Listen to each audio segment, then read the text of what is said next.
Hayyee barnoonni keenya guyyaa har'aa jechoota qubee guutuun barreessuudha.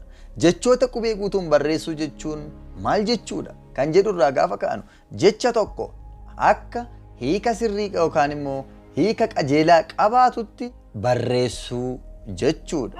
Jechoota qubee guutuun barreessuudhaaf maaltu nu barbaachisaa? Maaliif jechoota qubee guunnee barreessina kan jedhu barnoota keenya guyyaa har'aa kana keessatti kan waliin ilaallu ta'a jechuudha.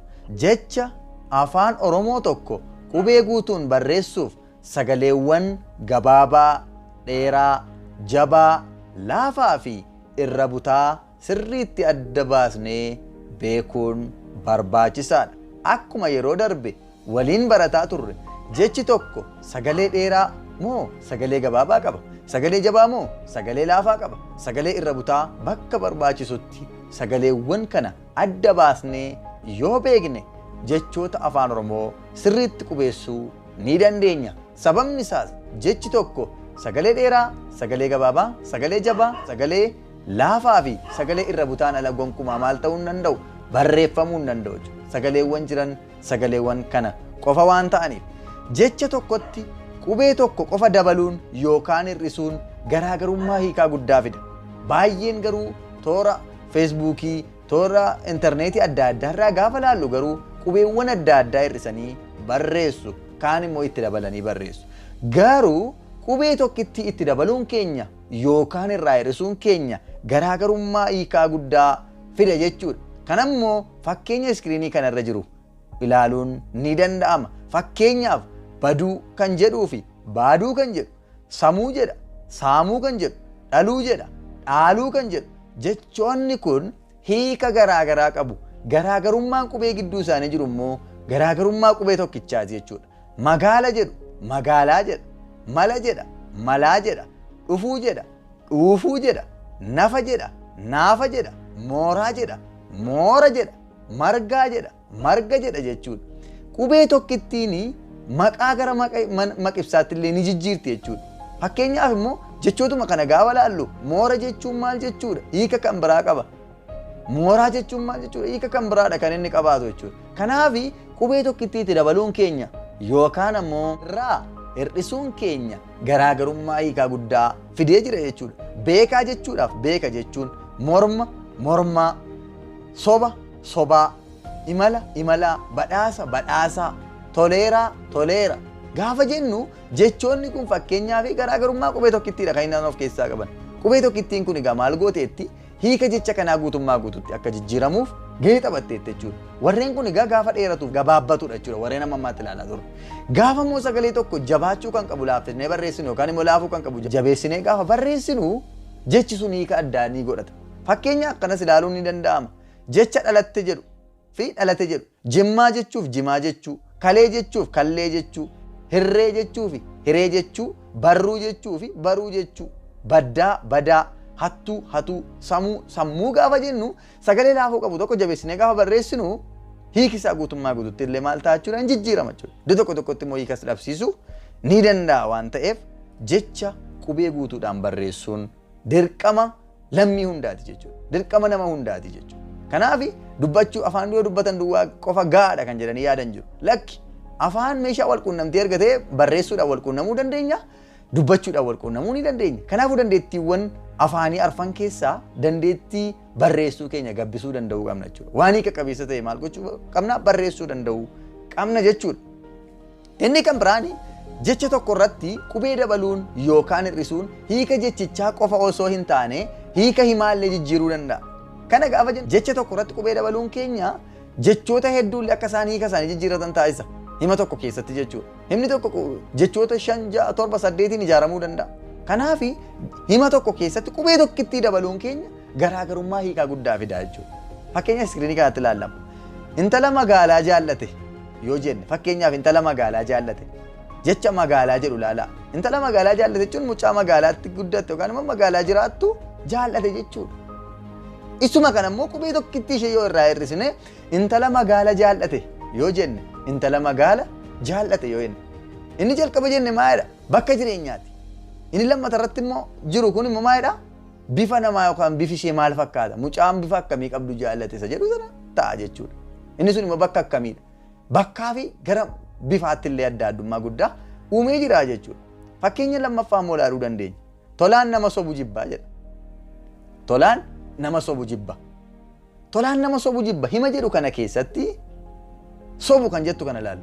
Tolaan nama sobu jibba jechuun maal jechuudha? Nama dhara dubbatutu maal ta'a jechuudha? Hin jaallatu jechuudha.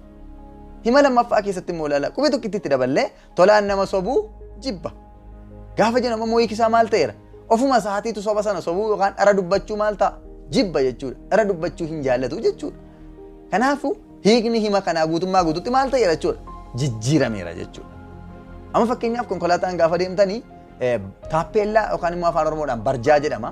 Barjaalee afaan Oromoodhaan barreeffaman kan magaalota adda addaa keessatti gaafa laaltanii ija kootiin kan hin argee ture jira. Baga nagaan dhuftan jechuu barbaadanii baga nagaan dhuftan jedhanii yeroo itti barreessan. Garaagarummaa qubee tokkittiidhaan jechuudha.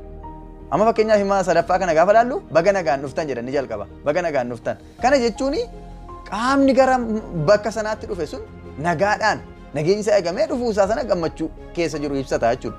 Achuma sadaffaa sanatti immoo baga nagaan dhuftan tokko daballee gaafa barreessinu garuu maal jechuudha? Waa'ee dhuufuu isaanii. Waa'ee dhuufuu isaanii sana maal godhaa jira? Dubbataa jira jechuudha. Nagaadhaan baga dhuuftanii baga dhiibbaan adda addaa irra hin gahin jechuu barbaade ta'a jechuudha. Maaliif hiikisaa maal ta'eera guutummaa guutuutti hin jijjiirame jechuudha. Akka hin jijjiiramu kan godhe maalidha? Dabalamuu qubee tokkittiidha jechuudha. Qubee tokkittiin dabalamuun ishee hiikin kun akka jijjiiramu taasiseera jechuudha. Ergaan nuti dabarsuu barbaanne kallattii barbaadamuun akka hin dabarre ta'eera jechuudha. Afaan immoo ergaa dabarsuudhaafidha. Walii galteedhaafidha.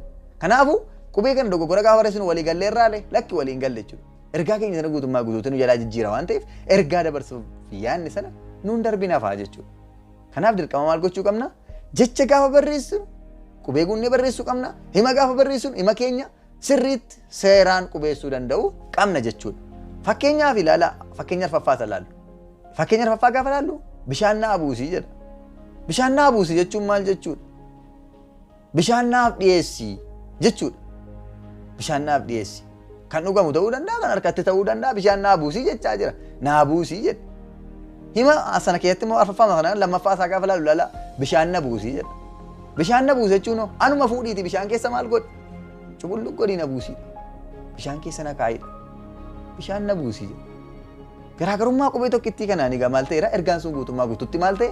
Hin jijjiirame jechuudha. Kanaaf dirqama qubee tokkollee gatii guddaa waan qabduuf jechi tokko hima tokko keessatti immoo qubee tokkittiin kun uumamte kun garaagarummaan qubee tokko kun hiika sana guutummaa guututti maal godheera? Jijjiireera jechuudha. Kanaaf dirqama qubee guuttanii barreessuu danda'uu qabdu jechuudha. Inni kan biraanii kanas waanuma ijaan argineera. Toora feesbuukii irra naanna'aa ture. Fakkeenya shanaffaa kana gaafa ilaallu. Mana kophee Haannaa jedha. Mana kophee Haannaa jedhanii barreessuu barbaadanii mana kophee Hannaa jedhanii barreessan. Kana ija keenyaan waan agarreera jechuudha. Kana gaafa ilaallu mana kophee Hannaa jedha. Mana kophee Hannaa. Kana jechuun maal jechuudha mee gaafa teessan ilaaltan? Isa jalqabaa keessatti manni kophee sun yookaan manni gurgurtaa kophee sanaa kan eenyu ta'uu agarra? Kan Haannaa ta'uu isaa agarra. Hiika isaatiin jechuudha. Hima sana immoo lammaffaa isaa irratti immoo gaafa ilaallu mana kophee Hannaa jechuun immoo kophee hatamee achitti daldalamaa jechuudha karaa biraa. Mana kophee Hannaa yookaan immoo hatamee jechuudha. Hiikni isaa walumaa galatti maal ta'eera jechuudha? Jijjiirameera jechuudha. Jijjiirameera jechuudha. Mana kophee Hannaa jedha. Kanaaf iyyuu namni ilaalu illee yakkamaadha jechuudha qaamni sun. Yakka keessa illee nama buusaa jechuudha. Fakkeenyaaf kallattii adda addaatiin aannattisuudha kan uummanni barbaadus gama mootummaa hojjetti akkasiin hojjetama. Kanaaf karaa biraa ofiisaa yakkamaallee of taasiseera jechuudha qaamni kun. Mana kophee Hannaa banate jechuun hammam akka inni dhiibbaa qabu xiinxaluun nama hin rakkisu jechuudha. Namni afaan Oromoo sirriitti dubbisuu danda'u afaan Oromoo sirriitti barreessuu ni danda'a. Maaliif jechuu dandeessu? Namni afaan Oromoo sirriitti dubbisuu danda'u afaan Oromoo sirriitti barreessuu ni danda'a. Sababni isaa namni jecha lammummaa jedhu dubbisuu danda'u yoo lammuma jedhee barreesse lammummaa jedhee maal hin ta'u gonkumaa hin dubbisu jechuudha.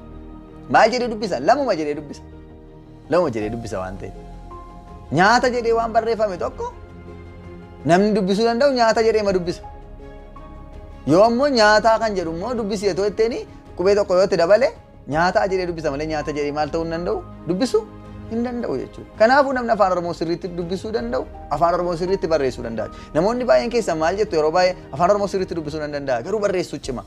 Dubbisuudhuma hin dandeenye sirriitti malee afaan Oromoo sirriitti barreessuun ni danda'ama jechuudha. Maaliif dogoggora gaafa barreessu dogoggoruma dubbista waan ta'eef afaan Oromoo akka barreeffametti dubbifama akka dubbatametti immoo maal ta'a waan ta'eef barreeffama waan ta'eef.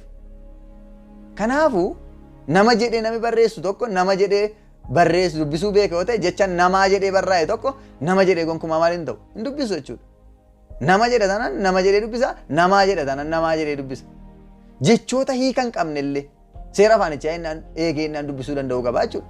Seera afaanichaa eegee jennaan hiika illee hin qaban yoo ta'e seera afaanichaa eegee tanan dubbisuun ni danda'ama waan ta'eef jechuudha. Sababii kanaatiif namni afaan Oromoo sirriitti dubbisuu danda'u afaan Oromoo sirriitti barreessuu ni danda'a.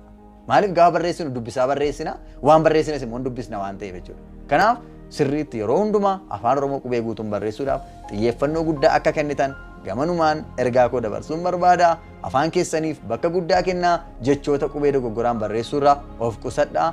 Qubeen tokko ittiin gatii isheen qabdu akka hubattan nan barbaada. Gara booddeetti immoo fakkeenyaaf jechoota barreessuu jechuudha. Jechoota barreessuu gaafannu jecha hiika qabeessa tokko kalatti barbaadamu barreessu toora yuutuubii sabaafan kanarraa barnoota adda addaa hordofuu ni dandeessu. Amma ammaatti waan nu hordoftaniif kabajni keenya guddaadha. Galatoomaa, horaa bulaa, deebanaa.